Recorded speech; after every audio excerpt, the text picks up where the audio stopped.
kita habibana wa syafa'ana wa maulana Muhammad sallallahu alaihi wasallam, pada para sahabatnya, dan insyaallah kita semua selaku umatnya mendapatkan syafaatnya di yaumil akhir nanti. Amin ya rabbal alamin. Nah, teman-teman, sebelum kita masuki pematerian, alangkah baiknya nih kita membuka acara kita dan mengucap basmalah terlebih dahulu. Bismillahirrahmanirrahim. Oke, selanjutnya itu akan ada pembacaan tilawah. Insya Allah tilawah akan dibacakan oleh Kang Adi Perdana. Kang Adi Perdana, udah ada?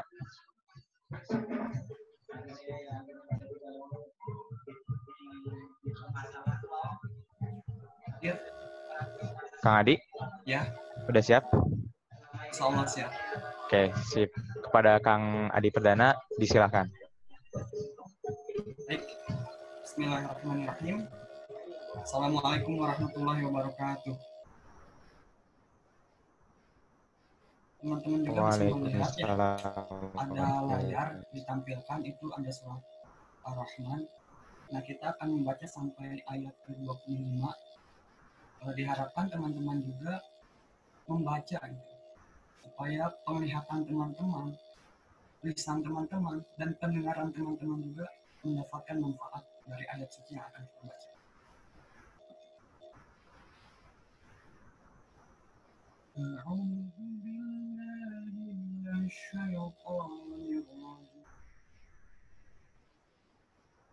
Bismillahirrahmanirrahim.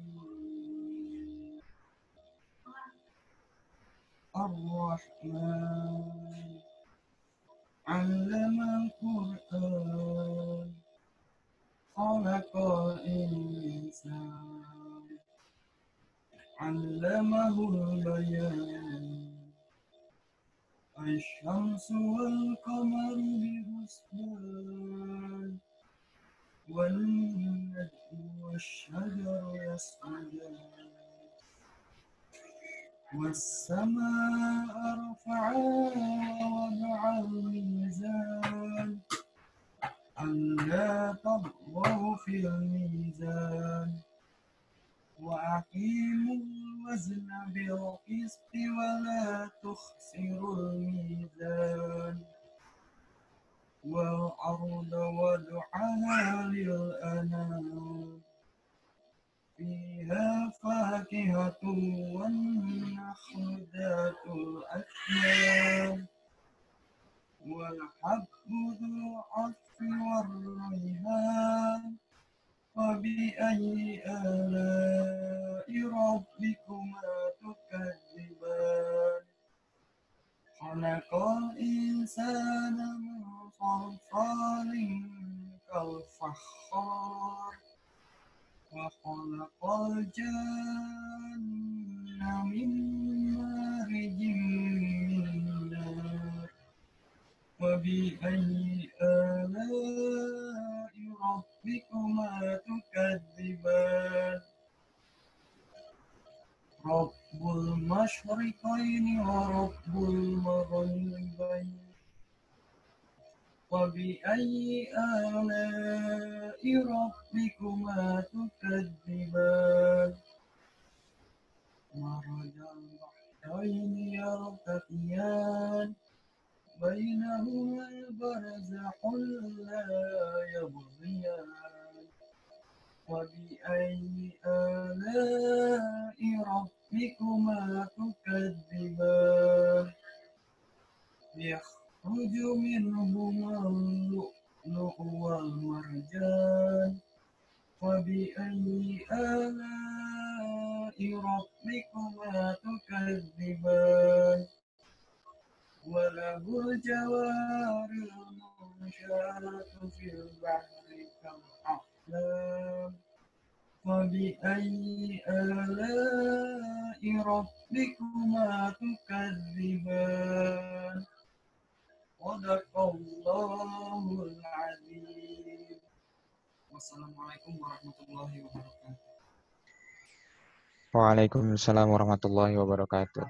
Allahumma arhamna bil Quran. Semoga dengan dibacakannya Al-Quran, acara kita pada kali ini mendapatkan keberkahan oleh Allah Subhanahu wa taala.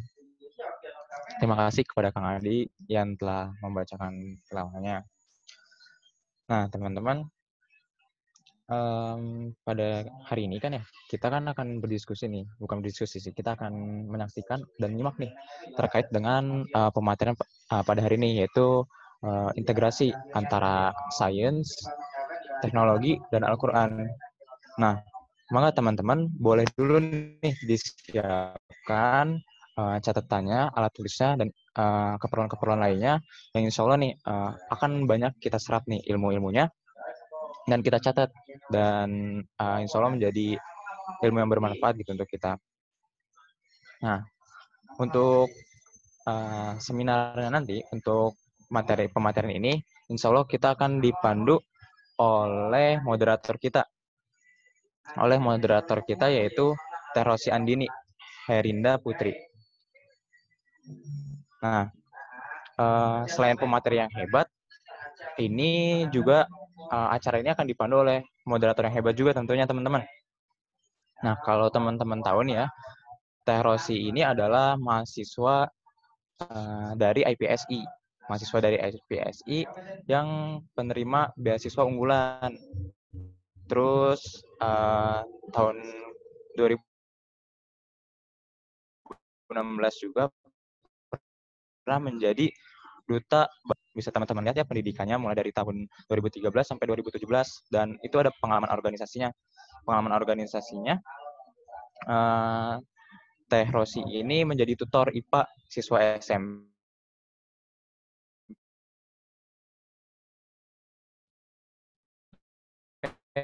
di PKM ya, tutor IPA gitu. Insya Allah ini relate banget sama pematerian kita kali ini.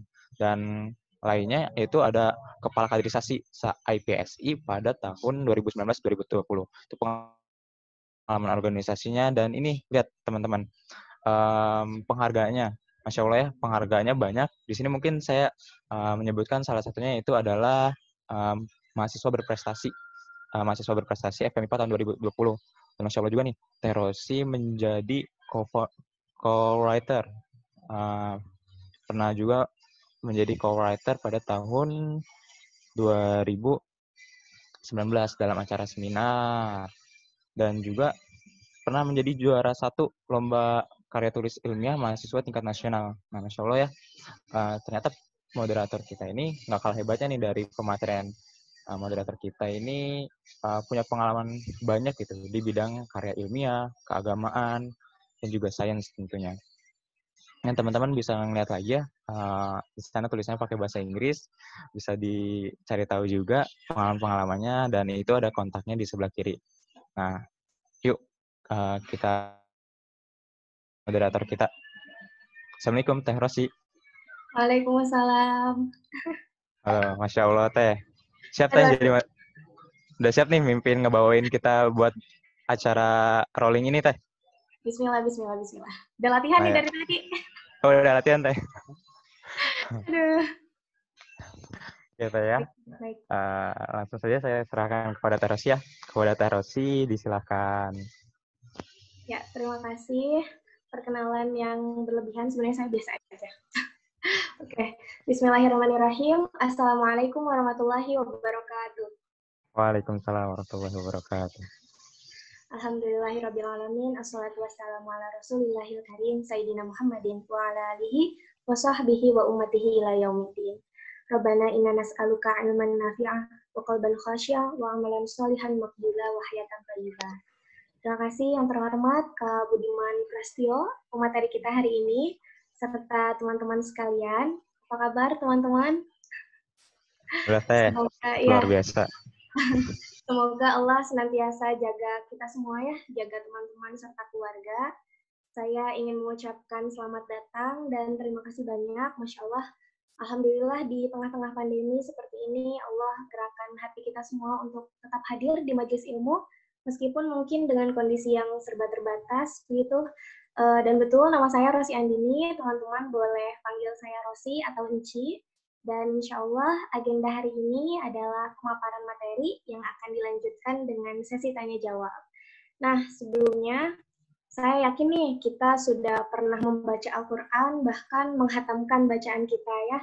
Tapi sadar nggak sih teman-teman, nggak kalau misalkan di Al-Quran itu ternyata banyak sekali isyarat-isyarat sains.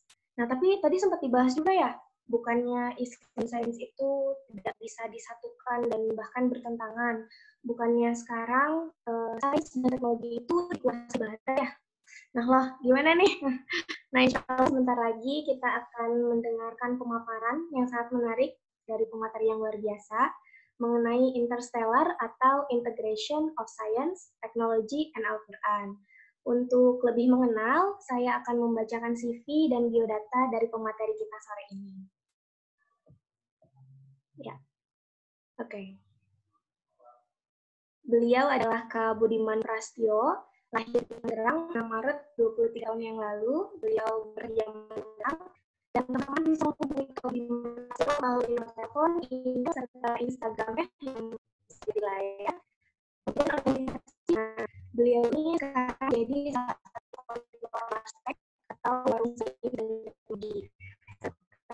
Ada beberapa pencapaian beliau karena kompetisi beliau tidak untuk saya internasional mengulangi dana penelitian Masya Allah serta beliau merupakan lulusan terbaik di jurusan dan fakultasnya.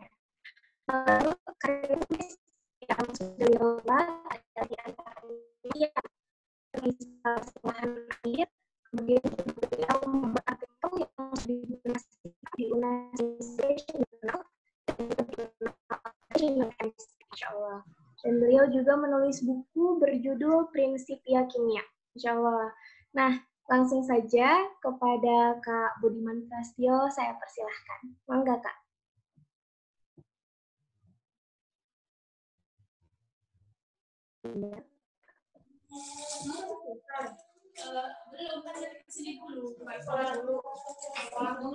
Assalamualaikum warahmatullahi wabarakatuh. Waalaikumsalam warahmatullahi wabarakatuh. Suara saya sudah terdengar jelas?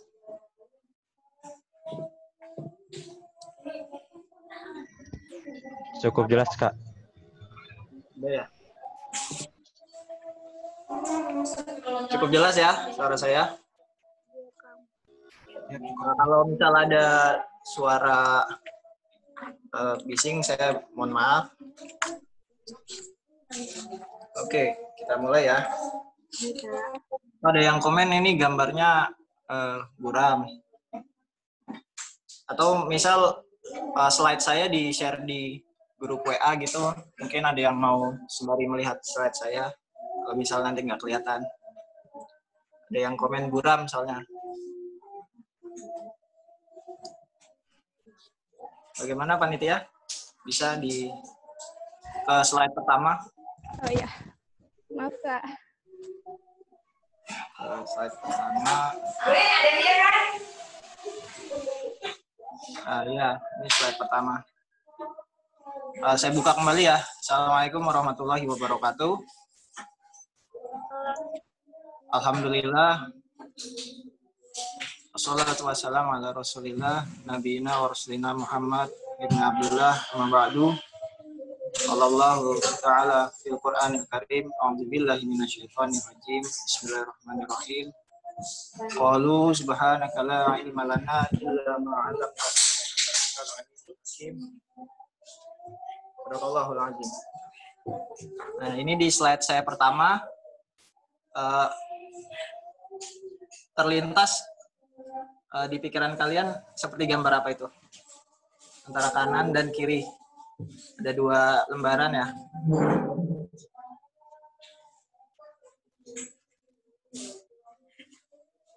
Dilihat dari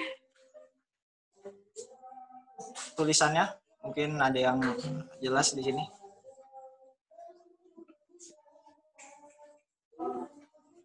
Seperti kitab. Ada yang komen, ada yang bilang seperti kitab. Yang kiri agak lusuh, benar. Jadi yang di sebelah kiri itu ada tulisannya ya, di situ ada Bismillahirrahmanirrahim. dan seterusnya. Kira-kira itu kitab apa ya? Ada yang mau berpendapat? Kira-kira mirip kitab apa ini? Itu ada bismillahnya, yang kanan juga ada lafaz alhamdulillahnya, yang kanan, yang kiri ada bismillah, ditulis dengan bahasa Arab ya dua-duanya. Yang kiri mungkin agak lusuh warna coklat, yang kanan lebih terang. Nah, jadi teman-teman, ini merupakan kitab pelajaran yang kita anggap eksak. Ini merupakan kitab kimia. Ini yang kanan ini judulnya itu kitabnya Kitab Al-Khawas Al-Kabir, karya Jabir Ibnu Hayyan, atau nama panjangnya Abu Musa Jabir Ibnu Hayyan. Yang kiri ini kitab dengan penulis yang sama, tapi judulnya Mukhtar Rosail. Nah, ini dalamnya ini kitab kimia, gitu. Seolah-olah kan mirip kayak kitab fikih ya. Kalau kita lihat di sana ada lafaz alhamdulillah, ada lafaz insyaallah, ada lafaz bismillah, dan lain sebagainya. Banyak kalimat-kalimat thayyibah di sana. Ini juga yang menandakan bahwa kitab ini ditulis oleh seorang ilmuwan muslim. Nah, pada hari ini kita akan membicarakan hal itu. Salah satunya ilmuwan muslimnya. Nah, diskusi interstellar pada hari ini mengangkat tema, next, slide selanjutnya.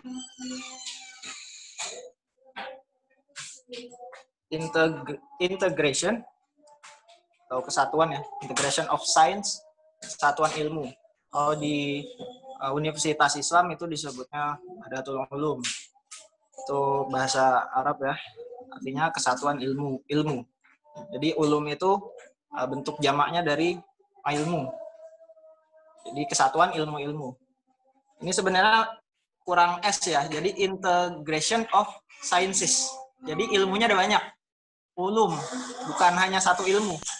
Jadi kesatuan ilmu-ilmu. Nah, teknologi dan Al-Quran. Bisa suara saya masih terdengar jelas ya. Kemudian, next. Yang poin pembahasan. Nah, poin pembahasan kita ini ada 3. Golden Age of Islamic Scientists. Nah, ini artinya zaman keemasan dari ilmuwan Islam atau ilmuwan Muslim. Ini juga yang membedakan dengan istilah yang ada di Barat. Kalau di Barat, zaman keemasannya namanya Renaissance. Itu zaman keemasannya di Barat. Kalau di Islam, itu sering disebutnya Golden Age of Islam atau Golden Age of Islamic Scientists. Itu di buku-buku sejarah seperti itu. Nah, kedua, Science and Islam. Nah, di poin kedua saya akan memaparkan paradigma-paradigma yang ada di Universitas Islam. Bagaimana pandangan mereka tentang integrasi Islam atau memandang sains dan Islam. Kemudian nomor 3 ada Revival of Muslim Scientists atau kebangkitan ilmuwan Muslim. Nah, ini ada gambar terjemahan kitab yang tadi. Nah, kalau gambar ini kertasnya sudah mulai bagus ya. Kalau gambar yang tadi kan kertasnya lusuh itu. Itu ditulis di abad ke-13, tahun 1200-an. Makanya manuskripnya ditulis ulang gitu. Tadi kan ada yang warna coklat, ada yang warna kuning ya. Sebelumnya ada yang warna coklat, ada yang warna kuning. Yang warna coklat itu yang lebih lusuh gitu, terus ditulis ulang, ada di perpustakaan New York ya di sana. Kemudian diterjemahkan oleh Richard Russell. Nah, ini terjemahannya ini berbahasa Inggris yang kiri, dan yang kanan ini berbahasa Latin. Ini penemuannya dari ilmuwan Muslim. Baik, slide selanjutnya. Kalau saya menjelaskannya terlalu cepat juga di komen aja nggak apa-apa ya. Oke, ini ada gambar. Ini pembahasan itu Golden Age of Islamic Scientists. Ini ada gambar dinasti Abbasiyah, pusatnya di Baghdad nih. Ini gambaran smart city Jadi pada zaman itu sudah ada smart city, sudah ada laboratorium, sudah ada lembaga riset, sudah ada masjid yang mengatur semua hal. Nah, di mana di masa itu juga berbarengan dengan zaman barat yang masih terpuruk gitu, belum semaju seperti sekarang. Ini gambar ini ya, dinasti Abbasiyah ya, pusatnya ya. Sekilas mirip kayak ini sih ya, Desa Konoha. Sekilas, tapi bukan. Ini bukan Desa Konoha ya. Nah, saya di sini mau mengungkapkan disclaimer ya, bahwa saya di sini ingin memaparkan faktor keruntuhannya itu dari faktor fisik saja yang saya ingin sampaikan, bahwa kenapa ada keruntuhan Golden Age of Islamic Science. Kenapa ilmuwan Muslim dan dinasti Muslim pada saat itu runtuh gitu? Karena faktor yang paling utama adalah faktor fisiknya, diserang oleh bangsa Mongol. Diserang, perpustakaannya dibakar, buku-bukunya ditenggelamkan di Sungai Eufrat, sampai Sungai Eufratnya itu berwarna hitam karena kitab-kitabnya itu luntur. Gitu. Kemudian juga berwarna merah karena umat Muslim banyak yang dibantai. Nah, itu faktor fisiknya. Tapi kalau faktor mungkin secara intelektual, siapa tokoh yang membuat orang Islam itu terpuruk sehingga adanya dikotomi ilmu, itu saya tidak ingin mengklaim siapa dan siapa. Nah, saya ingin memaparkan faktor fisiknya aja, ini faktor utamanya ini, karena dibakar oleh bangsa Mongol dan banyak yang meninggal gitu kan. Baik, next. Nah, karena isinya buram ya, saya bacakan aja buat membantu teman-teman di rumah. Nanti juga mungkin slide-nya di-share ya. Jadi tahun 1258 itu ada insiden tadi diserang oleh bangsa Mongol ya. Nah, tapi untungnya saja sekitar 400.000 kitab itu diselamatkan oleh Nasiruddin Al-Tusi. Nama ilmuwannya itu Nasiruddin Al-Tusi yang menyelamatkan sekitar 400.000 kitab ilmuwan Muslim. Nah, jadi kita beruntung tuh ada dia yang menyelamatkan, termasuk karya-karyanya Jabir, Al-Khwarizmi, Al-Jazari, Maryam Al-Turlab, dan lain-lain. Itu juga diselamatkan. Sampai sekarang masih dikenal. Nah, itu saya bacakan ya, itu tadi yang ada di tulisan sini. Selanjutnya.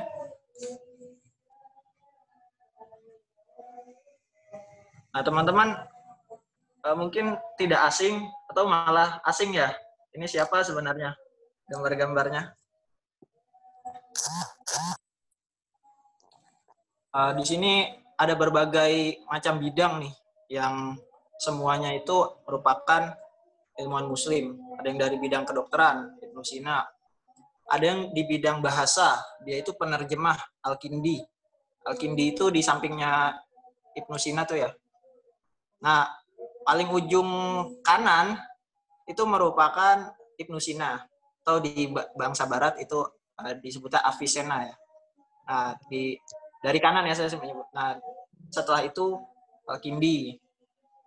Al-Kindi ini dia penerjemah. Jadi berkat jasanya dia, kitab-kitab yang ada di India, kitab-kitab yang ada di Yunani, kitab-kitab yang saat itu peradaban lumayan maju, bisa dikatakan maju gitu, itu diterjemahkan ke dalam bahasa Arab sehingga ilmuwan Muslim pun bisa mengembangkan gitu. Bahkan tidak hanya mengembangkan, melahirkan ilmu-ilmu baru. Contohnya Al-Khwarizmi. Nah, itu yang tengah tuh. Al-Khwarizmi itu yang tengah ya. Yang coklat, yang warna coklat yang di tengah itu. Itu Al-Khwarizmi, dia menciptakan ilmu baru bernama Al-Jabar. Di sebelah kirinya itu ada Al-Khayyam kalau nggak salah ya. Namanya dia penyair juga, ahli bahasa juga, dan juga dia ahli falak juga. Dia mengoreksi kalender Persia. Nah, yang paling kiri itu Nasiruddin Al-Tusi yang tadi kita bilang dia sangat berjasa ya, dia menyelamatkan kitab itu. Baik, ini gambaran betapa majunya gitu. Betapa majunya Golden Age of Islamic Scientist. Bahkan Golden Age ini bukan hanya sebagai kiasan aja, makna kiasan, zaman keemasan gitu. Tapi benar-benar memang zaman itu emas itu diberikan gitu ke ilmuwan. Harta itu benar-benar diberikan ke ilmuwan, diberikan ke guru-guru, diberikan ke dosen-dosen. Contohnya penerjemah ya, di penerjemahan tadi oleh Al-Kindi misalnya, penerjemah dia. Jadi dibayarnya itu berdasarkan kitab yang dia terjemahkan. Misal kitabnya itu beratnya 500 gram, nah maka akan dibayar emas senilai 500 gram. Jadi bayarnya itu sebanding dengan berat kitabnya itu. Itu saya baca di jurnal tentang Islamic Scientist ya. Oke, lanjut. Saya nggak kecepatan ya menjelaskannya. Atau kecepatan? Baik, kita lanjut. Nah, ini ada hal-hal yang perlu kita teladani dari zaman ini. Pertama, mereka berpikiran terbuka atau open-minded. Memang berpikiran terbuka ini sudah dari zamannya Nabi Muhammad itu ini ya, masih hidup. Contohnya apa? Contohnya Nabi Muhammad itu bermusyawarah. Artinya dia open-minded gitu. Padahal kan dia Nabi ya, perkataannya benar gitu. Tapi dia tetap mempertimbangkan usulan-usulan atau pemikiran dari para sahabat. Dan para sahabat pun juga open-minded. Dia menggunakan teknologi yang padahal teknologinya itu bukan merupakan teknologi yang dikembangkan oleh orang Islam. Contohnya waktu musyawarah Perang Khandaq. Ini teman-teman ingat Salman Al-Farisi. Salman itu nama sahabat. Al-Farisi itu dia berasal dari Persia. Dia mengusulkan sebuah teknologi yang di Arab itu masih ini ya, asing. Teknologinya apa ya? Itu Khandaq. Parit. Jadi strategi perang. Ini termasuk teknologi perang. Nah, Rasul pun menerima gitu. Oh, ini ada kemaslahatan. Walaupun ini merupakan taktik orang-orang Persia yang saat itu masih didominasi oleh orang-orang Majusi. Itu ya, pertama open-minded. Kedua, memiliki jaringan keilmuan yang luas. Jadi, sesama ilmuwan, walaupun beda bidang, itu saling terhubung ya. Bahkan beberapa ilmuwan, itu bidangnya nggak cuma satu. Misal ini ya, si Ibnu Sina, dia nggak cuma pakar kedokteran, tapi dia ahli bedah, dia juga ahli kimia, dia juga filsuf atau ahli filsafat, dan lain sebagainya. Gitu. Rata-rata tiap ilmuwan ini tidak hanya pakar di satu bidang. Kalau sekarang kan profesor paling satu bidang ya. Kalau zaman dulu enggak, Al-Khwarizmi misal, dia nggak cuma pakar matematika, tapi dia juga falak atau astronomi. Baik. Selanjutnya, nomor 3, menghargai pendidikan. Nah, menghargai pendidikan seperti yang saya ungkapkan tadi ya. Zaman keemasan ini sangat menghargai pendidikan, itu layaknya emas. Nomor 4, penelitian berbasis dengan fakta empiris. Nah, saya ingin menceritakan bahwa Jabir Ibnu Hayyan nggak ada di gambar ya.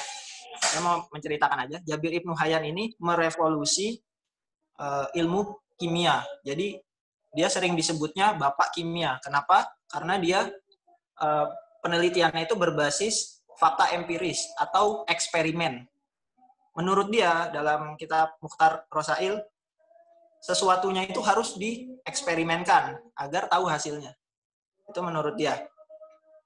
Di mana ilmu kimia sebelumnya hanya dianggap sebagai ilmu sihir di zaman Yunani kuno. Jadi ilmu sihir. Makanya kalau di game-game zaman sekarang itu, kalau ada yang namanya alkemis, pasti kekuatannya sihir. Nah, itu masih terinspirasi dari peradaban Yunani saat itu. Memang peradaban Yunani ada beberapa bidang yang maju, gitu, seperti bidang matematikanya maju, astronominya maju, tapi masih bercampur dengan klenik atau paham yang paganisme, dewa, yang masih berpikiran sesuatunya itu dipengaruhi oleh dewa. Nomor 5, memiliki infrastruktur yang mendukung untuk penelitian, seperti tadi. Waalaikumsalam. Pintunya tutup ya. Maaf, ada murid saya tadi. Nomor 5 itu memiliki infrastruktur. Saat zaman kemasan itu, ada lembaga riset terbesar, itu namanya Baitul Hikmah. Atau para sejarawan menyebutnya House of Wisdom, Baitul Hikmah. Itu merupakan lembaga riset, lembaga pengkajian, mulai dari agama, fikih, filsafat, sampai yang eksak. Jadi bertemu di situ. Baik, selanjutnya. Nah, apa yang bisa kita refleksikan? Saya kasih contoh lagi, contoh nyatanya. Ini ada beberapa ilmuwan yang dianggap sebagai bapak ya, atau diberikan julukan bapak. Jabir Ibnu Hayyan, bapak kimia; Wohler, bapak kimia organik; Dalton, bapak atom; Lavoisier itu bapak kimia juga. Dan apa hubungannya dengan zaman Renaissance Barat? Jadi Jabir Ibnu Hayyan, seperti yang saya katakan tadi, dia merevolusi bahwa kimia itu harus ada metodologi ilmiahnya, dari mulai observasi, eksperimen. Gitu. Nah, Wohler itu juga merevolusi dari kimia organik. Jadi sekadar info, Wohler ini dia bisa mensintesis senyawa organik di dalam lab, di mana sebelumnya senyawa organik itu hanya bisa didapatkan di makhluk hidup. Misal urin ya, urin itu ya bisanya dikeluarkan dari ini ya, alat rekresi. Saya lupa itu istilah ini ya, biologi. Pokoknya dia ini ya, apa namanya, dari ginjal gitu, difilter, nah nanti hasilnya urin. Nah, Wohler ini bisa menciptakannya di lab. Nah, berarti dia merevolusi ekskresi. Terima kasih kepada siapa itu? Windows 10. Wohler itu dia bisa menciptakan senyawa organik di lab, di mana sebelumnya senyawa organik hanya bisa didapatkan di makhluk hidup. Nah, maka di sini definisi senyawa organik berubah gara-gara dia.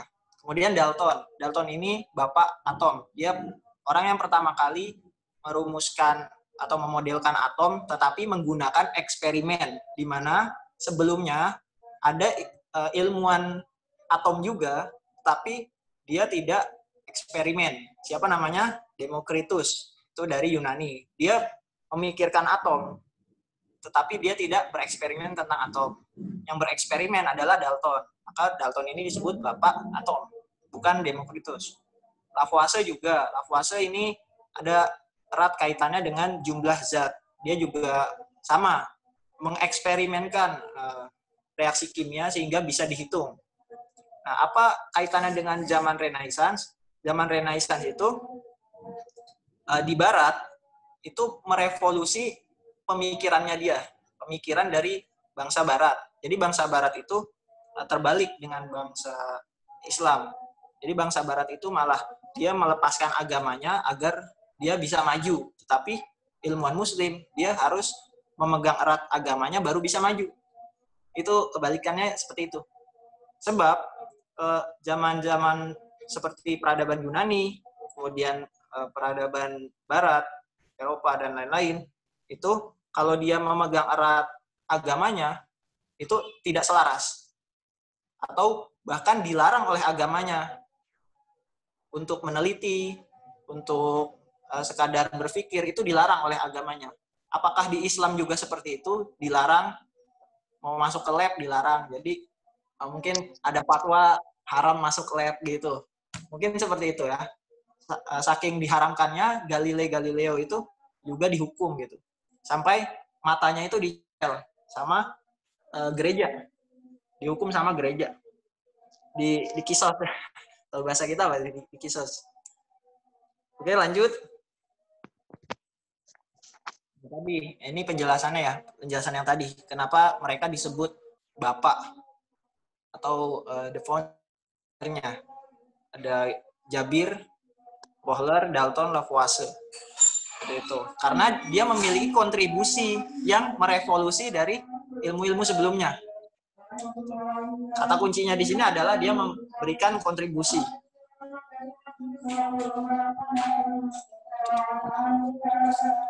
Oke, lanjut.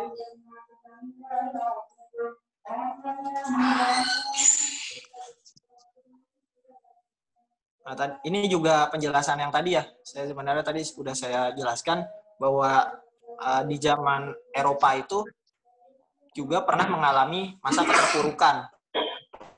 Di mana masa keterpurukannya itu bersamaan dengan masa kegemilangan Islam atau masa Golden Age tadi. Setelah itu banyak orang-orang yang akhirnya membangkang dari gereja. Seperti Kepler. Kepler orang-orang fisika pasti tahu ya, Kepler itu siapa. Kemudian Galileo yang merumuskan heliosentris. Selain Galileo saya lupa namanya. Kopernikus ya, Kopernikus juga dia lari dari agamanya gitu. Mungkin disebutnya liberal mungkin ya. Disebutnya liberal sama agamanya dia sendiri. Baik, ini pembahasan nomor 1. Golden Age of Islam. Saya memberikan gambaran betapa majunya dan betapa kita bisa mengambil hikmahnya dan bagaimana saat zaman Golden Age itu di sekitar umat muslim itu seperti apa sudah saya jabarkan. Sekarang kita masuk ke pembahasan kedua, Science and Islam. Ini ada beberapa wajah bapak-bapak. Ada yang tahu siapa?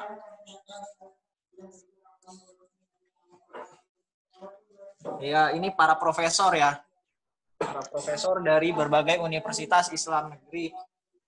Ya, ada Aziumardi Azra, ada Amin Abdullah, Prof. Imam Suprayogo, dan lain-lain itu.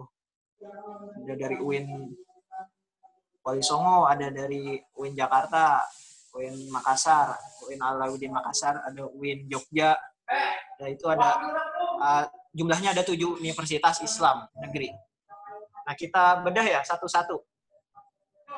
Next. Nah, ini chat saya di komen postingan Warstek. Jadi acara ini kan juga di-upload oleh Warstek ya. Ini ada komenan. Kurang lebih bacanya seperti ini ya, bacanya. Saya bacakan. Sudah pada tempatnya, jangan saling cocokin gitu, napa? Sains senantiasa dinamis, selalu ada revisinya. Emang agama mau direvisi layaknya sains? Gitu. Ada orang komen kayak gitu. Setelah itu saya disuruh balas sama admin Warstek. Saya balas lah.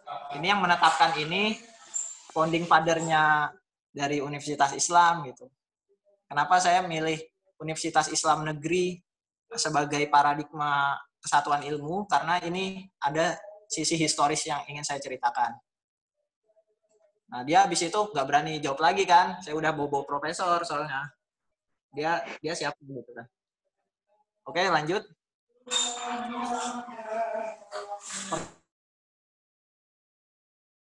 Jadi pertama kalinya ada kata integrasi. Kalau UIN Jakarta menyebutnya reintegrasi. Itu adalah Azra. Nah, ada istilah 3 istilah. Yang kedua itu kosmosentris. Yang ketiga adalah antroposentris. Bedanya apa? Teosentris itu tentang ketuhanan atau akidah. Kemudian antroposentris itu tentang masyarakat dan budaya atau ke ilmu sosial. Dan kosmosentris itu ilmu-ilmu eksak kayak kimia, fisika, biologi, dan lain sebagainya. Nah, ini momentumnya atau sejarahnya adalah pengubahan IAIN menjadi UIN. Bedanya apa? IAIN itu dia jurusan jurusannya dakwah, masih jurusannya ilmu adab, dan lain sebagainya, ilmu syariah juga. Nah, setelah itu masuklah jurusan-jurusan umum dan banyak. Akhirnya diubah nomenklaturnya menjadi UIN, UIN, Universitas. Nah, itu momentumnya itu perubahan IAIN jadi UIN. Ini UIN Syarif Hidayatullah. Bagaimana UIN yang lain? Next. Nah, ini ada foto bareng Prof. Azra bersama lembaga dakwah. Waktu itu lagi tabayun nih, foto tabayun waktu itu. Lembaga dakwah. Baik, next. Mungkin juga di Yogyakarta. Ini bagi yang gambarnya kurang jelas. Jadi yang paling tengah itu tulisannya Quran. Yang selanjutnya itu adalah metodologi atau bahasa Arabnya manhaj atau thoriqah, dan muqarabah atau pendekatan, approachment. Selanjutnya ada ilmu-ilmu agama. Jadi paling tengah itu Quran dan Sunnah. Dan yang selanjutnya adalah ilmu-ilmu agama. Nah, UIN ini pada awalnya hanya sampai sini saja. Kemudian berkembang selanjutnya ilmu sosial dan ilmu-ilmu yang eksak. Itu terobosan UIN Sunan Kalijaga oleh Prof. M. Amin Abdullah. Jadi saling terhubung layaknya jaring laba-laba. Next, kita berbicara tipologi dari masing-masing kampus ya. Nah, ini integrasi pohon ilmu. Ada bagian akar, batang, dan daun. Nah, ini ada yang unik nih. Kalau UIN Maulana Malik Ibrahim di Malang ya, ini akarnya itu adalah bahasa Arab, bahasa Inggris, dan dasar negara ya. Mungkin ini ya, founding father-nya merasakan bahwa pentingnya bahasa Arab dan bahasa Inggris di zaman sekarang. Sama halnya waktu zaman Golden Age, bahasa Yunani itu penting karena untuk menerjemahkan kitab-kitab ilmuwan Yunani. Kalau sekarang bahasa Yunani kayaknya enggak ya. Paling bahasa Arab dan bahasa Inggris sekarang. TOEFL dan IMCA. Ini oleh Prof. Iman Suprayogo. Baik, next. Ini ada penggambaran pohon. Ini roda ilmu oleh UIN Bandung, UIN Sunan Gunung Jati. Yang tengahnya itu ada lafaz Allah. Nah, ini sama, ada pendekatan dan metodologi. Kemudian ada ilmu-ilmu agama, lingkaran selanjutnya ilmu agama, baru ilmu-ilmu umum. Nah, di sini mengisyaratkan bahwa dari inti dulu, dari inti kita belajar tauhid, kemudian belajar agama, baru belajar ilmu-ilmu umum. Di sini jelas ya, maksud dari penafsiran tipologi kesatuan ilmu dari awal tadi. Jaring juga sama, dari tengah, kemudian mengembang, dan mengembang. Intinya dulu yang kita pelajari. Jangan ini, kita belum belajar tauhid, kita belajar filsafat ya. Harusnya dari tengah dulu ya, baru melebar. Ini belajar filsafat dulu, tapi rukun Islamnya belum selesai. Ya nanti bakal kacau. Ini selanjutnya. Ini Sunan Ampel di Surabaya. Maaf. Ini dulu ya, Sunan UIN Alauddin Makassar dulu ya. Maaf sebelumnya, yang pohonnya Alauddin Makassar dulu. Tadi kelewat. Di UIN Alauddin Makassar ini ada pohon cemara. Ini beda ya sama pohon sebelumnya. Kalau pohonnya UIN Malang, pohonnya UIN Malang itu akarnya itu tadi ada bahasa Arab, bahasa Inggris gitu ya, Pancasila. Nah, kalau di pohonnya Alauddin Makassar ini akarnya adalah Al-Qur'an dan As-Sunnah. Bedanya itu. Dan ke atas makin mengembang ke ilmu-ilmu yang lain. Ini oleh Prof. Azhar Arsyad. Baik, next.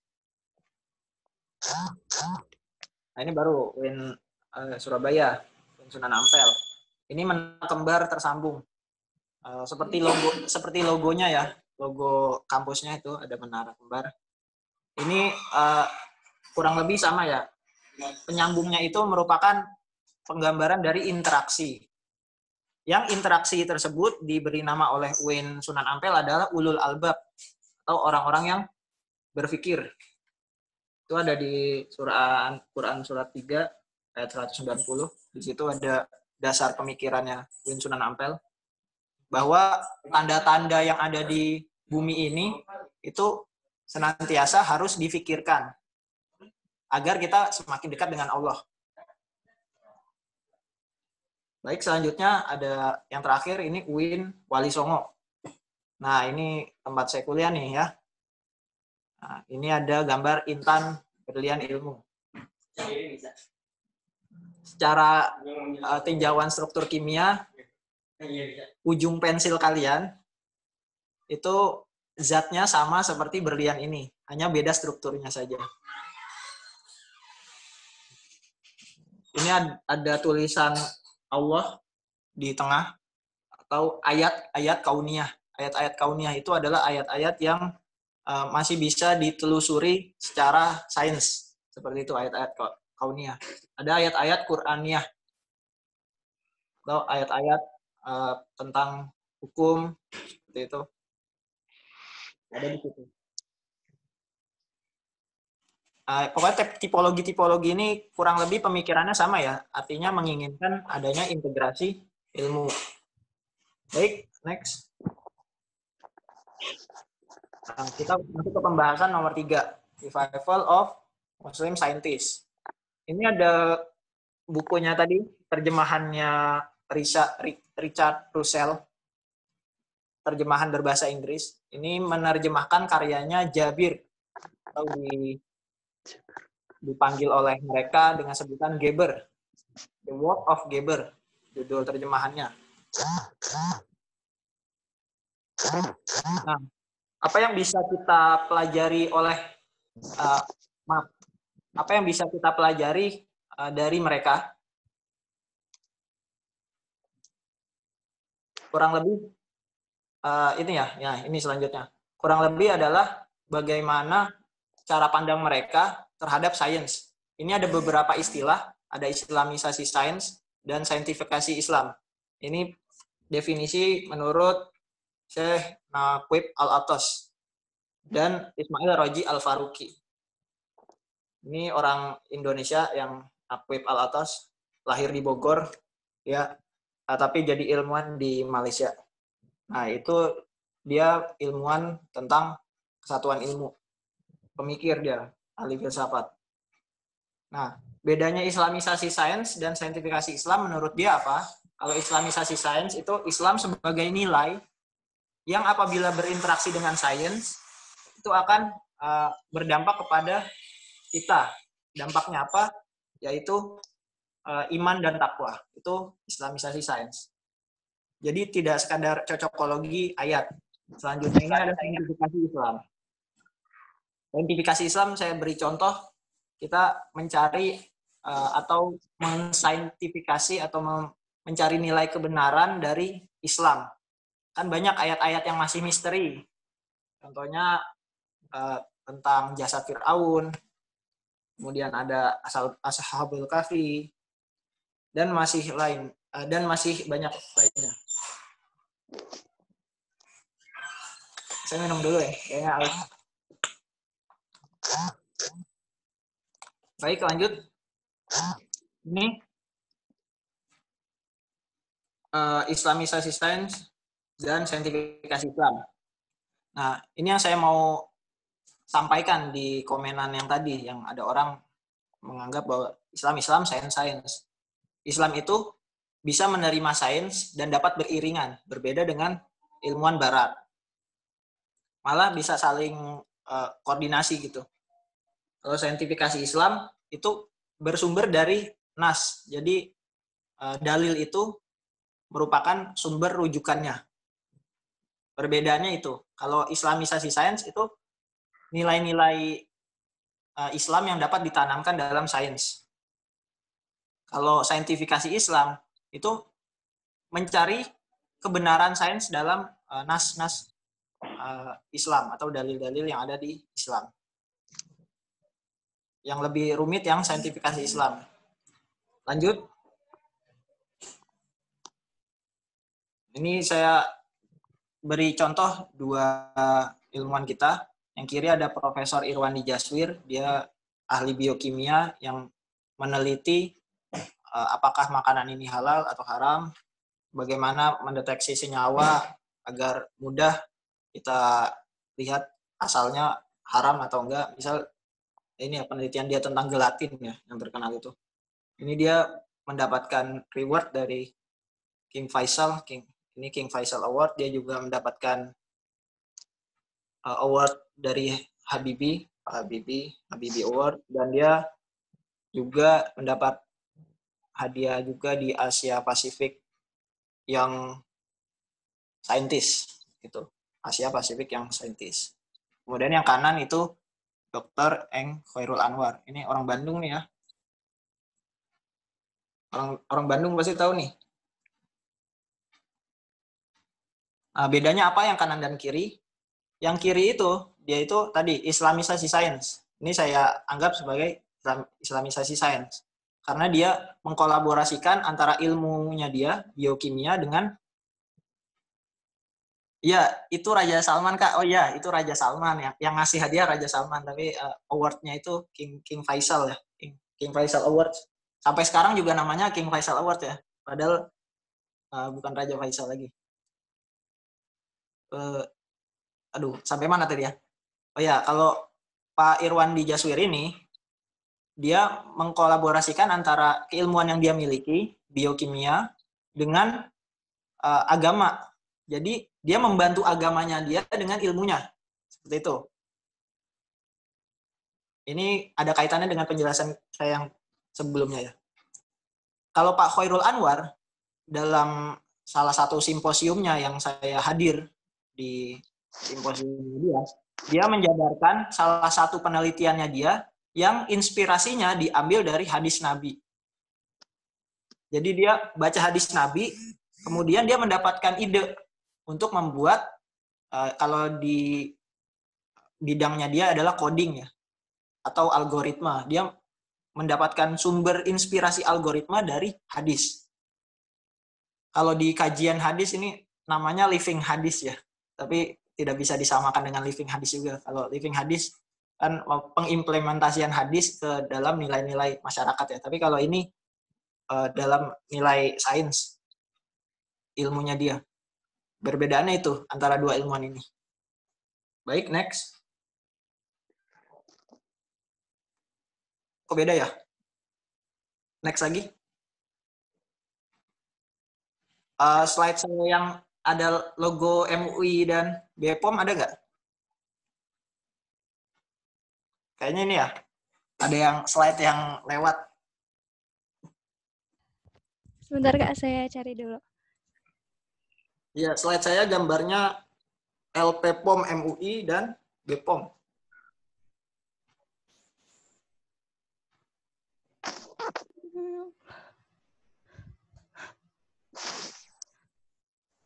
Pokoknya bayangin aja ya dua logo itu. Udah nggak apa-apa, kembali ke slide. Di slide saya ada dua logo.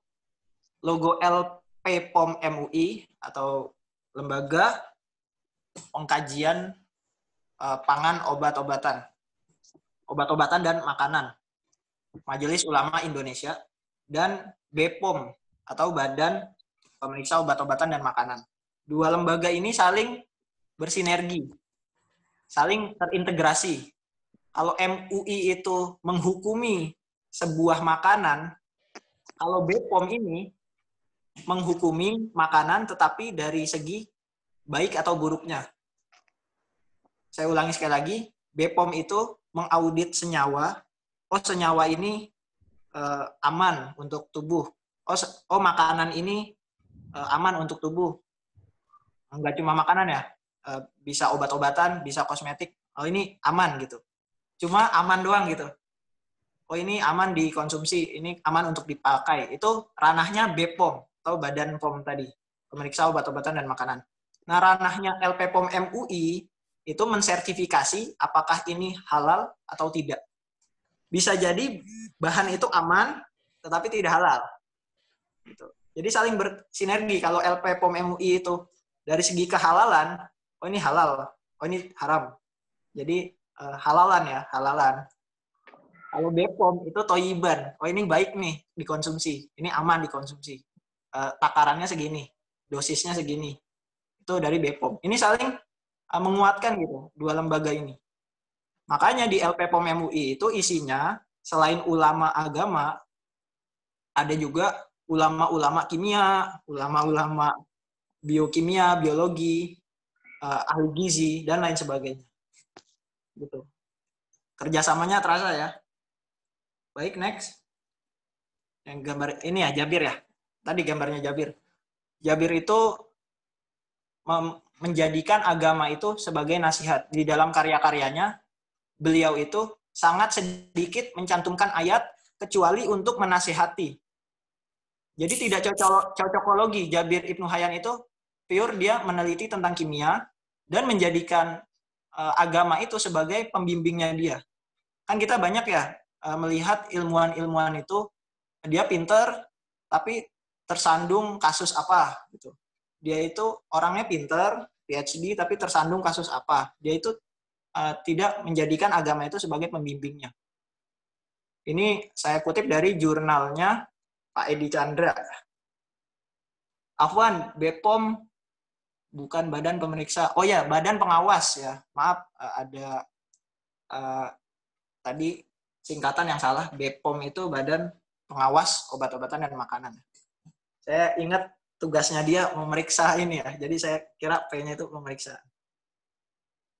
Terima kasih yang sudah mengingatkan. BPOM itu tadi badan pengawas obat-obatan dan makanan. Baik, seperti itu. Jabir Ibnu Hayyan menggunakan ayat-ayat itu juga sebagai pembimbing dia dalam berkimia. Next. Ini. Saya kutip dari bukunya Pak Agus Purwanto, Ayat-ayat Semesta, terbit 2012. Ini berbeda lagi dengan yang dikatakan Syekh Naqib Al-Atos dan juga Ismail Roji Al-Faruqi. Kalau menurut dia islamisasi itu jadi mengislamkan sains.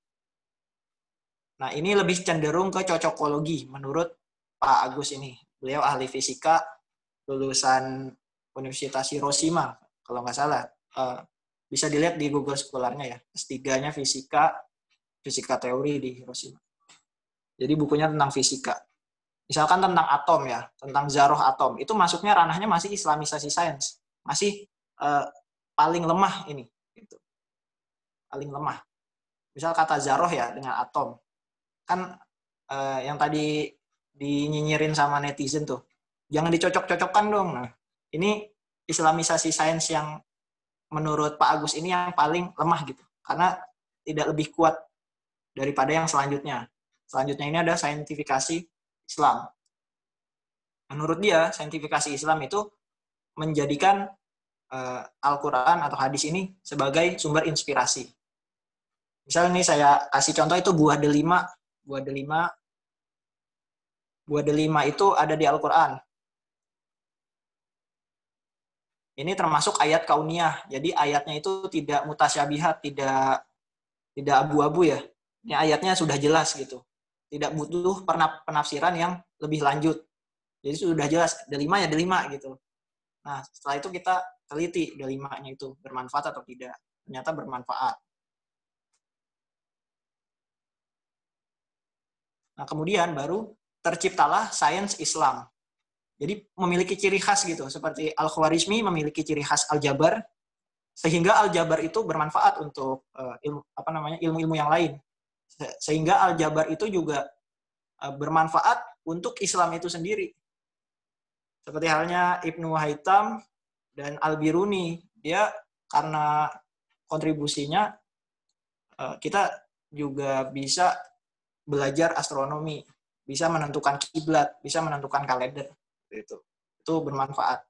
Jadi ada ciri khasnya sains Islam. Kan kita tahu ya, penentuan kalender Islam itu sangat khas sekali ya. Sangat saintifik sekali penentuan penentuan kalender Islam. Baik, next. Itu menurut Pak Agus Purwanto. Sudah selesai.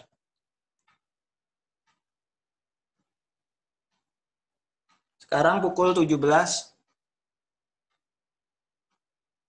Saya diberi waktu sampai pukul berapa? Teh Rosi ya tadi moderatornya. Ya, Kang. Untuk pemaparan materi sampai 17.15, Kang. Oh, 17.15. Nah, ini pas ya. Saya punya video sepanjang 10 menit. Videonya itu bisa di-setel 10 sampai 13 menit tadi. Saya lihat. Bisa di-setel. Ini tentang Golden Age ya, videonya tentang Golden Age. Bisa di-setel.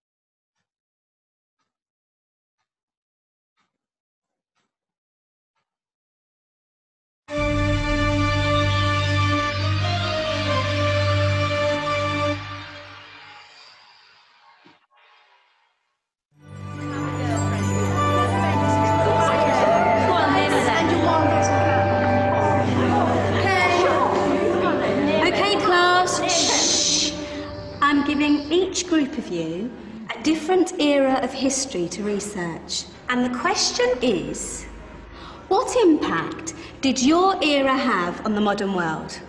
So Sarah, your group has the ancient Greeks. Ravi, you've got the Romans. And Danny's group gets, yes, a bit of a challenge for you. You get the Middle Ages. Some even call it the Dark Ages. Boring. See how you get on. Yes, miss. So, Serene, yes, you get the Renaissance.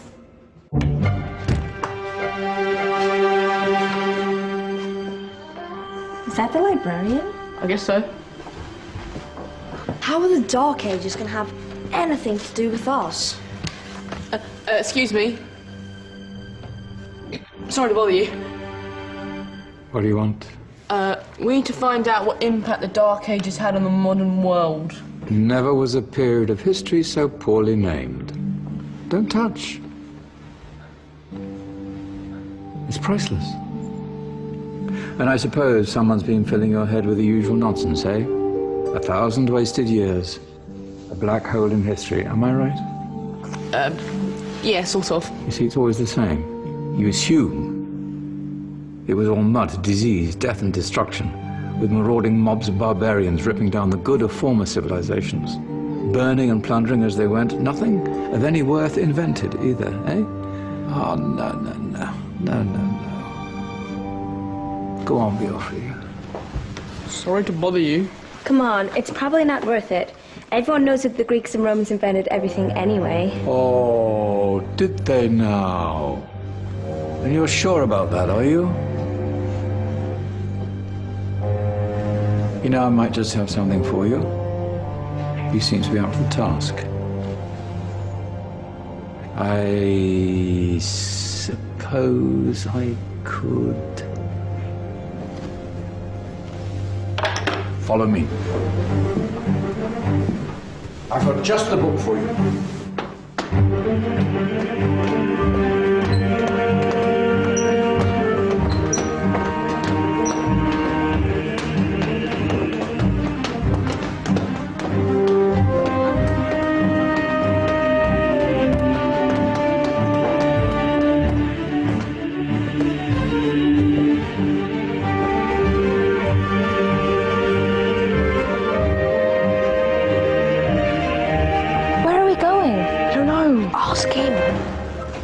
Excuse me, where are we going? From darkness into light, my young friend. From ocean onto land. There are things you should know. Oh, yes, indeed. Yes, indeed.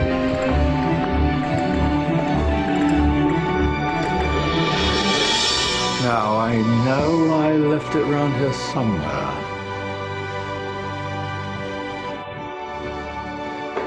Ah! Here it is. Now, take a look. If you dare.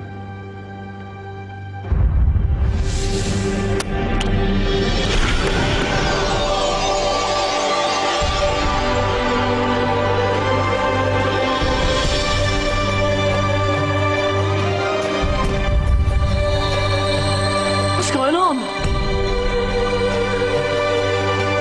Welcome to the Dark Ages, or as it should be known, the Golden Ages.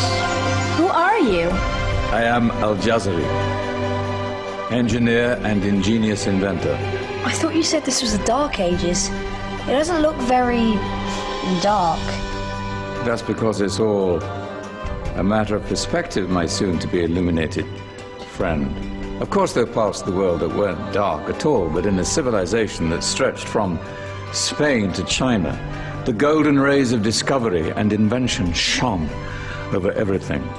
What civilization? The Muslim civilization, my young friend. Through scholars and scientists of various faiths, some of the most important discoveries known to man were made at this time. Discoveries that drew on knowledge of the ancients, but have more connections with your modern world than you could possibly ever imagine. Like what? Well, all sorts of things. I've got to get a picture of this. I knew it was a good idea. Who are you? Allow me to introduce Ibn al-Haytham, a great scientist whose ideas led to the invention of the camera. You invented the camera? I laid the foundations for modern cameras by explaining how our eyes work. I found a way of projecting an image onto another surface through a small hole in a dark room, later called camera obscura. Think of all the things that evolved from this discovery. Cameras, cinema, all share the same principle. Cool. Look out below! Who's that? That's my good friend, Abbas ibn Farnas, who gazed up to the heavens, passionate in his belief that man could fly. Whoa. Indeed, he dared to dream about flying 1,000 years before the Wright brothers. Do you know you all take your jet-setting holidays for granted, so it only seems fair to remember Abbas ibn Farnas. Stand by. I'm ready for takeoff.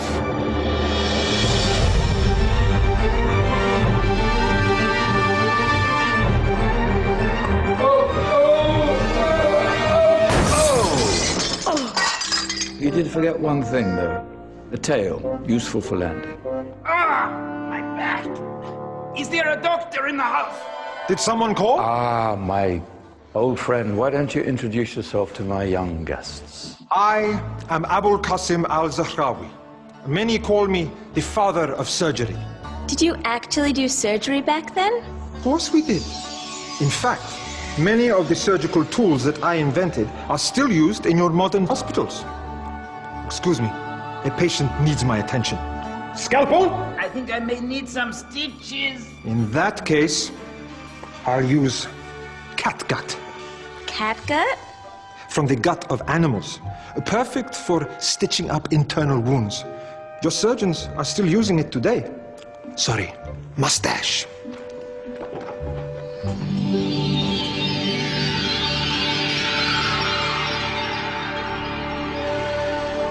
Who's she? That's Maryam al-Astrolabi, one of the many brilliant women of her time. She made sophisticated astrolabes. Astro what? Astrolabes. They show the sky and the stars on a small flat plate you can hold in your hand. Think of them as ancient calculating or timekeeping devices. Today you have your watch, your compass, satellite navigation, helping people and explorers travel the world. Science at its brilliant best. And all these things were developed during the Golden Ages. And that's just the tip of the iceberg. There were thousands of other inventions covering all areas of life, and in the years that followed, their influence spread across the whole of medieval Europe. So you see, it wasn't so dark after all. What about you? Me?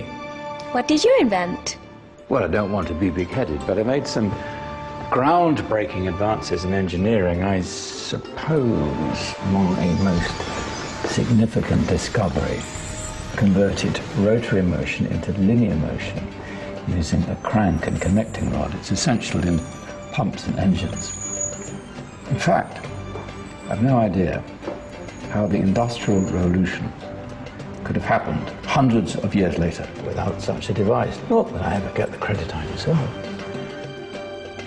But my crowning glory was my amazing time-telling machine, my legendary elephant clock.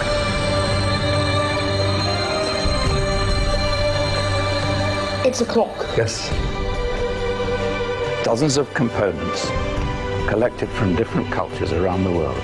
Indian, Greek, Arabian, Egyptian, Chinese. Wow. A United Nations clock. That is pretty cool. Does it actually tell the time? Well, yes, of course. If it wasn't for me, thousands of people would be late for everything. Speaking of time, we better get you back. And remember, spread the word. This was a golden age, and I've only shown you a tiny part of this wondrous time. There are countless other scientists and inventions directly connected to your modern world. You're just going to have to find out for yourselves. No, wait.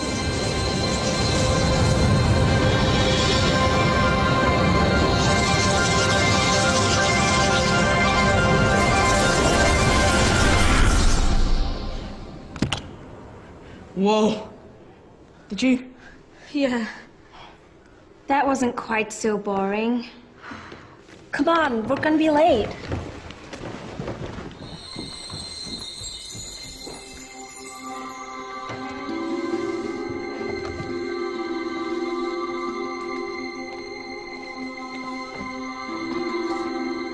So, what have we learned?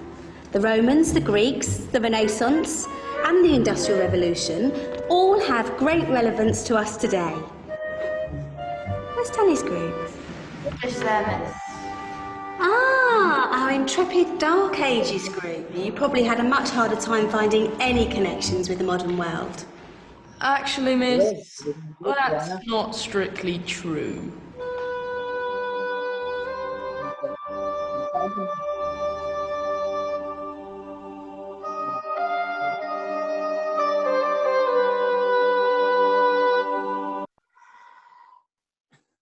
Udah selesai? Masya Allah, menarik sekali pemaparannya Kak Budi. Tapi sepertinya malah semakin menambah penasaran ya. Tadi juga sudah ada yang ingin bertanya, dan alhamdulillah sekarang kita sudah sampai di sesi tanya jawab. Kepada Kak Andika ya tadi, silakan Kak untuk bertanya. Boleh diaktifkan mikrofonnya, dan jika merasa nyaman, boleh diaktifkan juga videonya.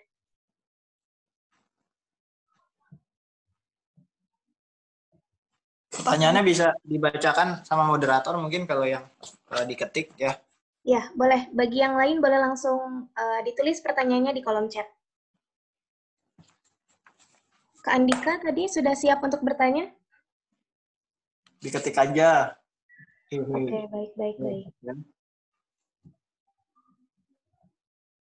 Oke, oh ya ini sudah ya. Pertanyaan dari Kak Andika nih, Kak Budi. Yang pertama, apakah ulama terdahulu bisa dibilang pakar atau ahli atau spesialis jika banyak keahlian itu?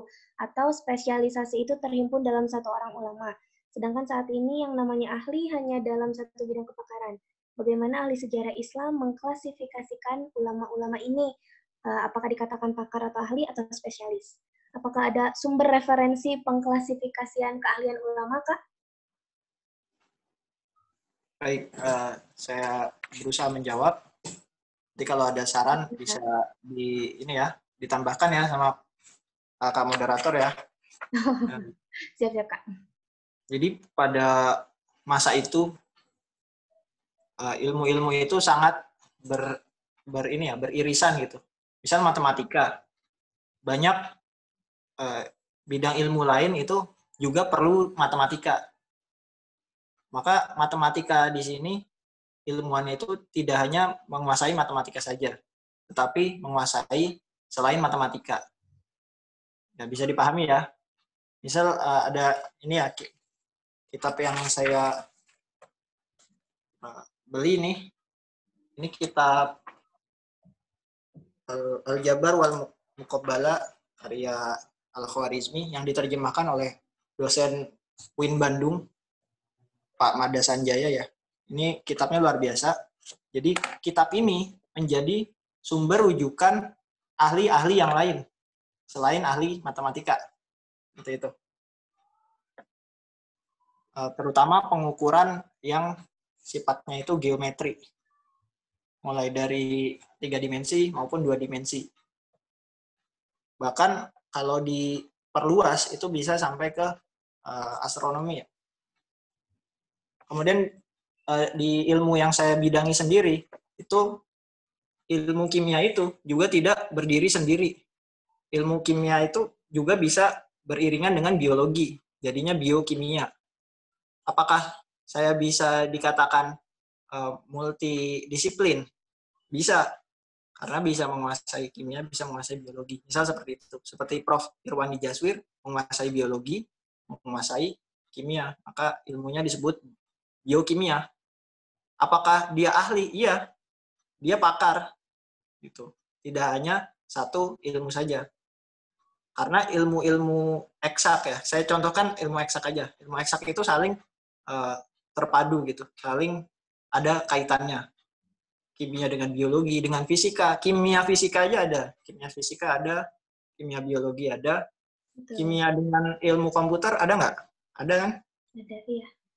Ilmu komputasi, pemodelan komputer. Kalau di dunia obat-obatan ada in silico, pemodelan obat-obatan sebelum diproduksi, sebelum dirilis ke dalam tubuh, disimulasikan dulu secara komputer, gitu, kimia komputasi.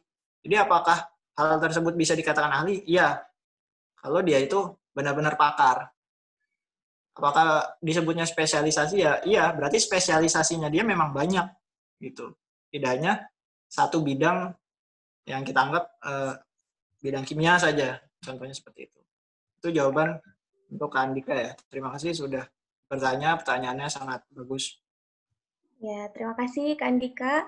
Pertanyaan selanjutnya nih Kak, menarik sekali, rasanya sedang hangat dibahas saat ini. Bagaimana pendapat Kak Budi terkait kembalinya Hagia Sophia menjadi masjid, padahal katanya dulu sejarah awalnya merupakan gereja. Silakan Kak. Ini pendapat subjektif saya ya. Mungkin bisa diluruskan atau ada yang berpendapat lain. Untuk misal masjid, arsitekturnya seperti apa, gayanya seperti apa, itu memang tidak ditentukan ya. Misalnya masjid harus ada kubahnya, masjid harus bagaimana gitu ya. Tidak ada ketentuannya. Bahkan ada masjid yang mirip kayak kelenteng ya, mirip kayak orang-orang Konghucu gitu. Ada. Nah ini bagaimana seperti Hagia Sophia ini secara arsitektur kok mirip gereja tapi ada kaligrafi, ada gimana dulunya tempat gereja misal. Secara bangunan sah-sah saja gitu. Dari gereja menjadi masjid itu sah-sah saja. Malah ini saya anggap sebagai momentum kebangkitan. Kita kan tahu pada zaman Golden Age-nya di Turki itu bangunan tersebut sangat penting sekali. Seperti itu. Yang saya tahu seperti itu, Kak. Mungkin ada pendapat lain. Ya, baik. Terima kasih Kak Budi. Langsung saja kita ke pertanyaan selanjutnya. Ini dari Kak Arin Patrialingga. Izin bertanya, katanya kenapa Kak kalau Al-Quran tertua dan kitab ilmuwan Islam itu sekarang kenapa disimpannya di Museum Eropa dan Amerika? Kenapa tidak di Mekah atau Madinah seperti itu? Dan apakah ilmuwan-ilmuwan Barat itu lebih diagung-agungkan di Indonesia, Kak? Silakan. Bukan museum ya, perpustakaan. Di perpustakaan. Manuskrip. Jadi karya-karya ilmuwan Muslim itu dalam bentuk manuskrip kebanyakan atau tulisan tangan, bukan ketikan ya, tulisan tangan. Nah itu tersimpan di berbagai perpustakaan ya, perpustakaan Inggris, perpustakaan Oxford, perpustakaan Universitas New York dan lain sebagainya. Ada nggak sih di Kairo? Ada nggak sih di Qatar? Ada. Jawabannya ada, Kak.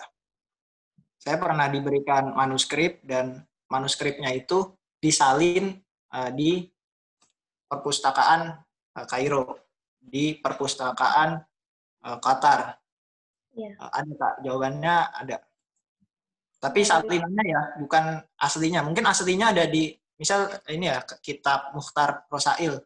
Itu aslinya ada di Universitas New York, misal. Yang saya tahu.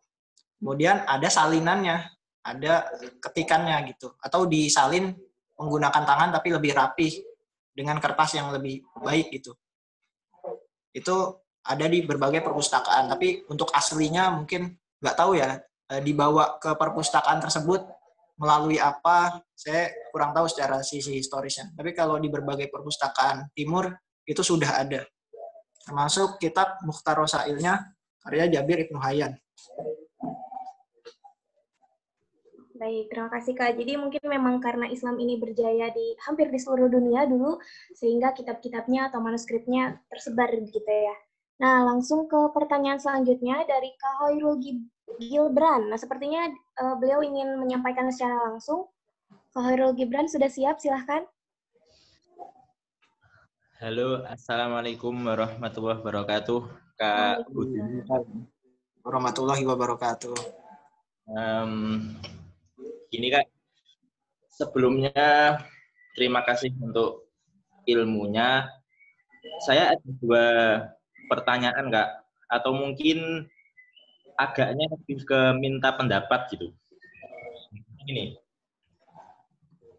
yang soal agama dan sains tadi.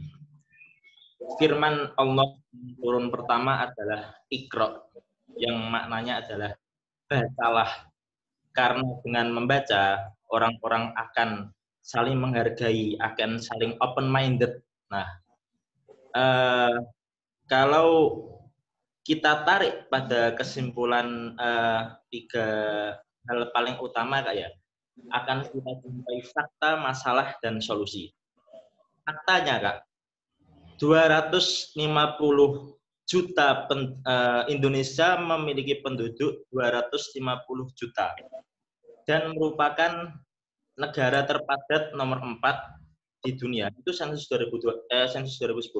Masalahnya, enggak semua masyarakat Indonesia memiliki kesadaran akan literatur, sains, dan spiritual.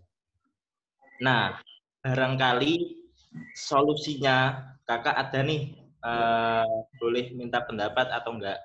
Nah, itu Kak. Kalau boleh ada 2 pertanyaan, boleh ya Kak? Boleh. Mungkin, oh iya silakan. Oh gitu ya. Mohon maaf sebenarnya. Pertanyaan kedua nih Kak. Saya yakin antara sains dan spiritual itu dapat berkolaborasi dengan epik atau saling berkaitan. Namun masih banyak yang rantainya masih belum ditemukan, juga mungkin masih banyak ya.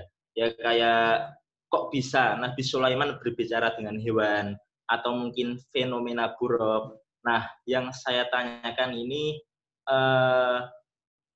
menurut pendapat Kakak itu gimana ya soal penelitian luar biasa oleh Charles Darwin dengan kontradiksi manusia pertama Nabi Adam.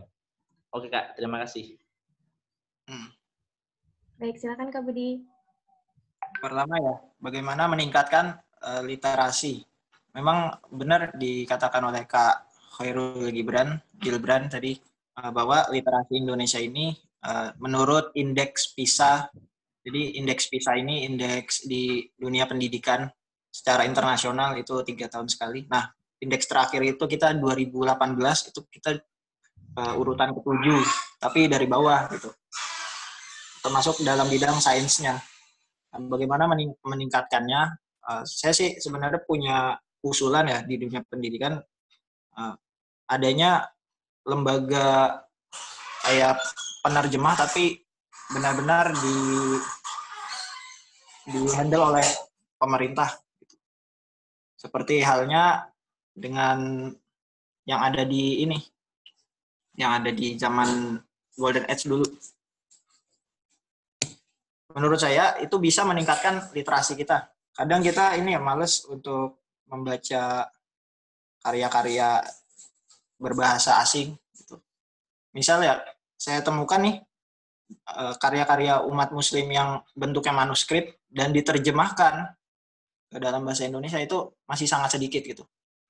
Dibanding manuskrip kuno yang diterjemahkan ke dalam bahasa Inggris, kemudian ke dalam bahasa Jerman. Jadi mereka itu tingkat kekepoannya sangat tinggi sekali gitu terhadap manuskrip yang Muslim buat gitu.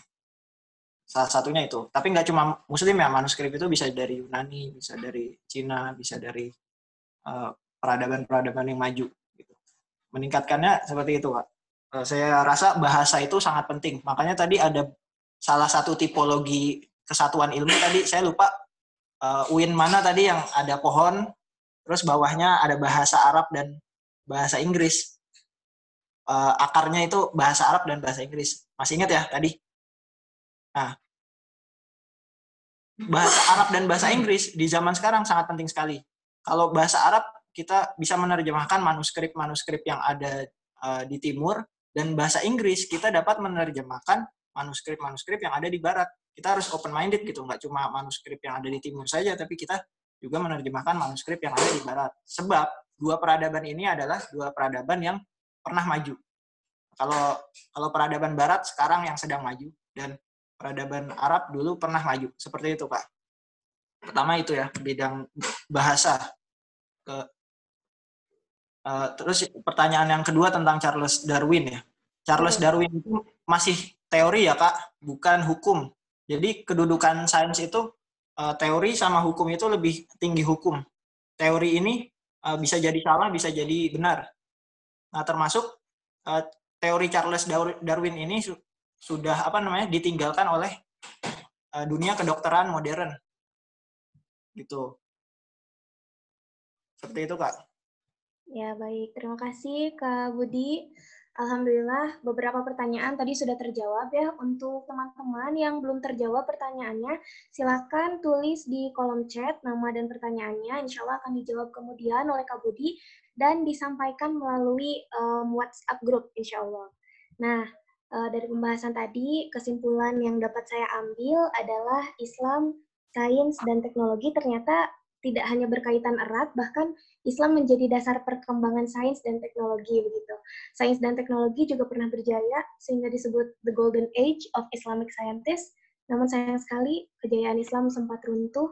Tapi saya berharap kita semua bisa mengetahui dan mengambil hikmah dari masa keemasan Islam dan menerapkannya dalam kehidupan sehari-hari. Saya juga berharap kita semua bisa mengambil peran masing-masing gitu untuk bersama-sama memperjuangkan kebangkitan Islam. Semoga ya, insya Allah. Amin. Nah, kita sudah sampai di penghujung acara. Saya ingin mengucapkan maaf atas kata atau perbuatan yang kurang berkenan. Juga terima kasih kepada semua pihak yang sudah berkontribusi untuk terlaksananya majelis ini. Saya mohon izin, saya kembalikan ke MC. Terima kasih. Wassalamualaikum warahmatullahi wabarakatuh. Waalaikumsalam warahmatullahi wabarakatuh. Masya Allah, terima kasih kepada Teh Rosi Andini yang telah memandu kita jalan diskusi, dan tentunya kepada Kak Budiman Prasetyo nih yang telah memaparkan berbagai dasar-dasar pengetahuan antara sains, teknologi, dan Al-Quran.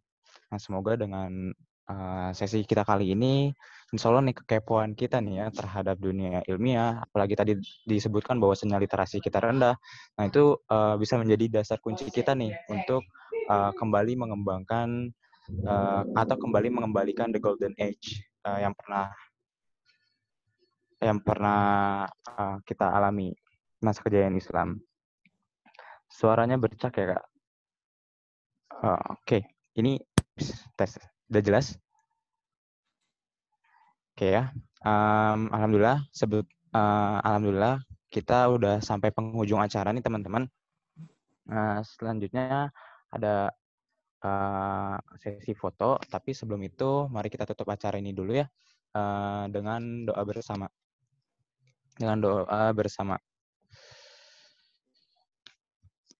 A'udzu billahi minasy syaithanir rajim.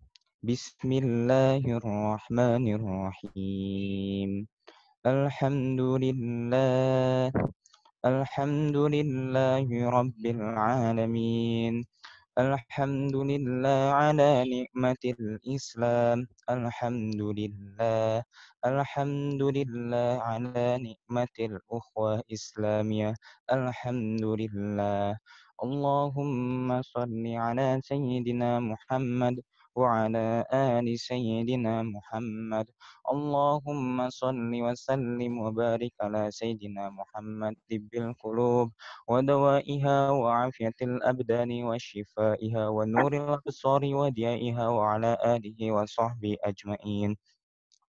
Allahumma jal khara kalamina inda intihai ajalina qawla la ilaha illallah Muhammadur Rasulullah. Allahumma inna nas'aluka bi husnil khatimah wa na'udzu bika min su'il khatimah. A'udzu bikalimatillahi tammati min syarri ma khalaq.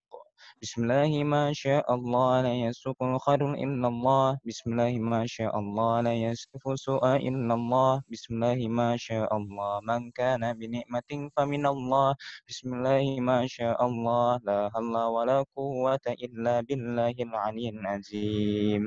Allahumma inna nas'aluka salamatan fid din wa afiyatan fil jasad وزية في العلم وبركة في رزقي وتوبة قبل الموت ورحمة عند الموت ومغفرة بعد الموت.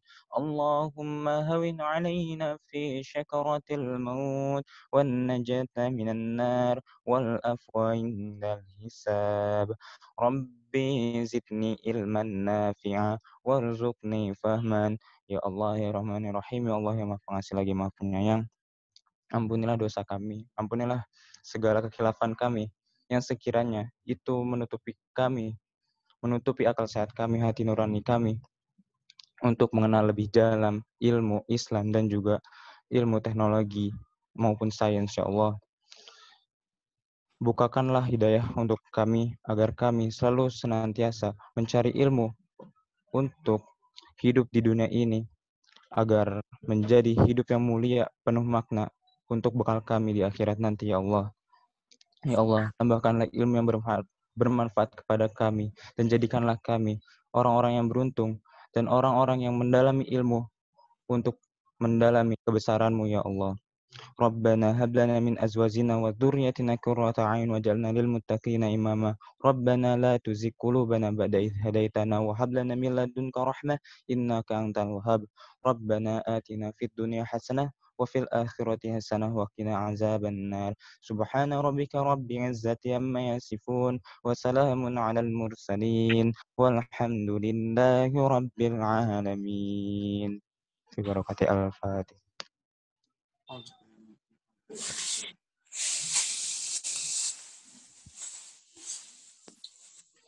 Alhamdulillah, teman-teman.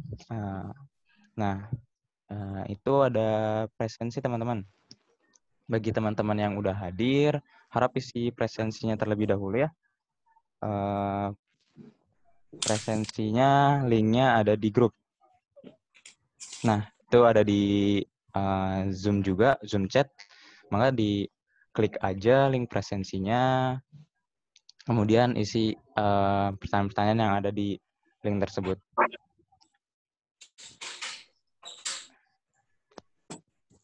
Selanjutnya ada sesi foto bersama. Boleh dibuka dulu kameranya, Kak. Apabila berkenan, teman-teman bisa buka dulu kameranya. Terima kasih. Saya mulai ya dari slide pertama. Bismillahirrahmanirrahim. Oke, slide kedua.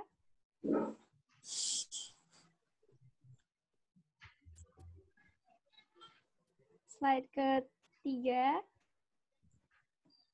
Slide keempat. Oke, terima kasih banyak semuanya. Mohon maaf apabila ada kesalahan. Sekian.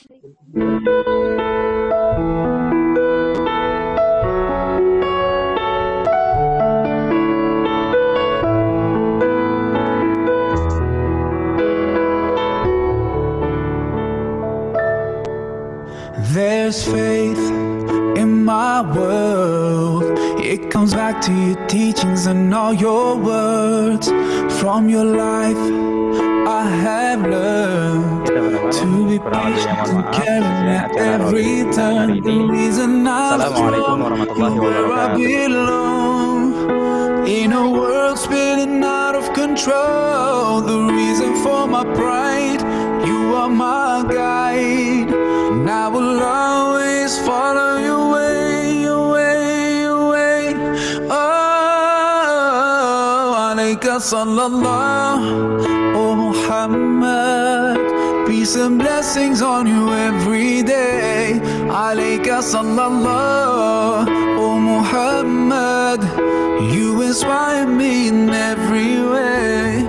I promise that wherever I go, whenever I pray, I'll be sending you praise with the words that I say. Rasulullah, oh Muhammad, peace and blessings on you every day.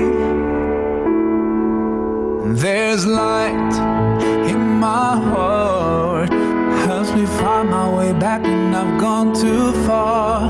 When all my anger makes me blind, I remember your mercy for all mankind. The reason I forgive as long as I live in a world spinning out of control. The reason I love, I'll never give up. And I will always follow your way, your way, your way. Oh, alayka sallallahu, oh Muhammad. Peace and blessings on you every day. Alayka sallallahu, oh Muhammad. You inspire me in every way. I promise that wherever I go, whenever I pray, I'll be sending you praise with the words that I say. Rasulullah, oh Muhammad. Peace and blessings on you every day. I know the only thing I want from this life, and it's to follow all your footsteps to paradise. So that's the way I'm gonna spend all my time. Yes, I swear, by Allah, I swear. Alayka sallallahu, oh Muhammad. Peace and blessings on you every day. Alayka sallallahu, oh Muhammad. You inspire me in every way. Alayka sallallahu, oh Muhammad. Peace and blessings on you every day. Alayka sallallahu, oh Muhammad. You inspire me in every way. I promise that wherever I go, whenever I pray, I'll be sending you praise with the words that I say. Rasulullah, oh Muhammad. Peace and blessings on you every day.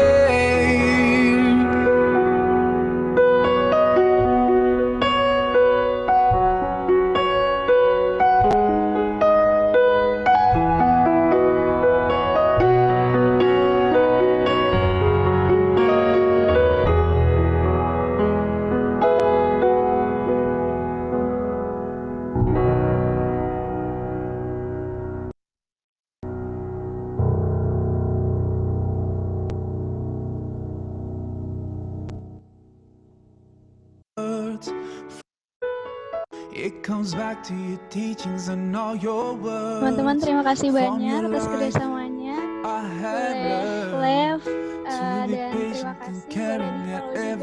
Ada Warstake dan KDP di sini sebagai media partner.